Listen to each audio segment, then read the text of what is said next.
बात करें 13 सितंबर के हिस्ट्री और कल्चर की, तो हमारे सामने सबसे पहले है 1948 में कंडक्ट किया गया ऑपरेशन पोलो, जिसके तहत हैदराबाद को पुलिस एक्शन के थ्रू भारत में मिला लिया गया था। ये एक मिलिट्री ऑपरेशन था against the Nizam of Hyderabad, क्योंकि देखिए कश्मीर का उल्टा, हैदराबाद में राजा एक मुस्लिम थे और प्रजा मेनली हिंदू थी। अब 1947 के पहले ज्यादातर प्रिंसली स्टेट्स ब्रिटिशर्स के साथ सब्सिडरी अलायंस में थे, जिसके अंतर्गत ब्रिटिशर्स को पावर थी to control the external relations of any princely state. लेकिन इंडिपेंडेंस एक्ट 1947 के आने के बाद ये सारे ही अलायंसेस अबॉलिश कर दिए गए और तब प्रिंसली स्टेट्स के सामने ऑप्शन था कि वो पाकिस्तान और इंडिया में से किसी एक को ज्वाइन कर लें और नहीं तो अपने आप को इंडिपेंडेंट घोषित कर दें। अब यहाँ पर हैदराबाद के निजाम जाना तो चाहते थे पाकिस्तान के साथ, बट जियोग्राफिकली अगर देखें तो ऐसा इनके लिए पॉसिबल नहीं था, क्योंकि उस समय हैदराबाद की रियासत प्रेजेंट डे तेलंगाना जैसी थी और ये एक लैंडलॉक्ड प्रिंसली स्टेट था। और इन्हीं सब चीजों को देखते हुए इन्होंने अपने आप को इंडिपेंडेंट घोषित कर दिया था। उस समय के जो निजाम थे, इनका नाम आप याद रख लीजिएगा, मीर उस्मान अली खान। और यहाँ पर एडमिनिस्ट्रेशन के लिए इन्होंने एक मुस्लिम एरिस्टोक्रेसी को मेंटेन कर रखा था, जिनका नाम था रजाकर्स। ये एक तरीके के मिलिट्री एडमिनिस्ट्रेटर्स थे और पार्टीशन के बाद रजाकर्स ने हैदराबाद की हिंदू जनता पे काफी ज्यादा जुल्म किए थे, जिसकी वजह से तेलंगाना में लोगों ने निजाम के खिलाफ विद्रोह कर दिया था।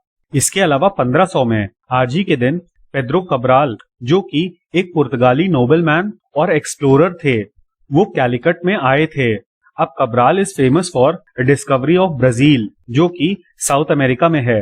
वास्को ड गामा के वापस जाने के बाद पुर्तगाल के राजा ने कब्राल को यहाँ पर ट्रेड अग्रीमेंट्स करने के लिए भेजा था। शुरुआत में इन्होंने कैलिकट के राजा, जिनका टाइटल जैमोरिन हुआ करता था, उनके साथ नेगोशिएशंस कर लिए और इनको परमिशन मिल गई for establishing a factory and a warehouse. अब देखिए, जब पुर्तगाली आए तो ऐसा नहीं है कि इंडिया उस समय पे इंटरनेशनल ट्रेड नहीं कर रहा था, क्योंकि उस समय पे अरब कंट्रीज के साथ हमारा काफी ज्यादा ट्रेड हुआ करता था। पुर्तगालियों के आने के बाद अरब्स काफी इनसिक्योर हो गए और उन्होंने उसी साल दिसंबर में पोर्टुगीज फ्लीट पे अटैक कर दिया, जिसमें 50 पोर्टुगीज मारे गए।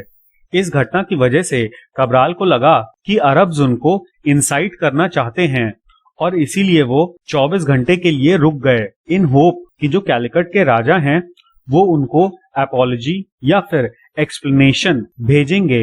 लेकिन जब ऐसा नहीं हुआ तो पुर्तगालियों ने 10 अरब शिप्स को सीज कर लिया और लगभग 600 अरब्स को मार दिया गया।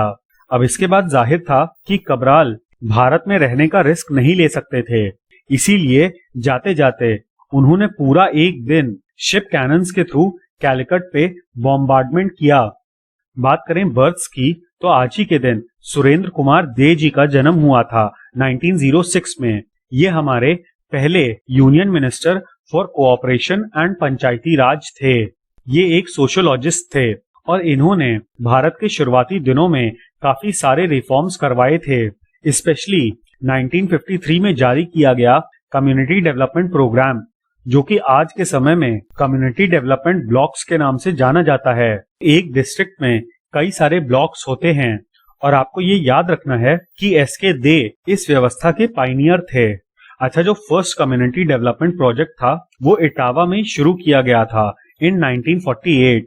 इसके अलावा 1957 में गठित बलवंत राय मेहता कमेटी में भी ये शामिल थे, जो कि कम्युनिटी डेवलपमेंट प्रोग्राम्स को स्टडी करने के लिए बनाई गई थी। इस कमेटी ने लोकल इनिशिएटिव्स को यूटिलाइज करने की बात की थी।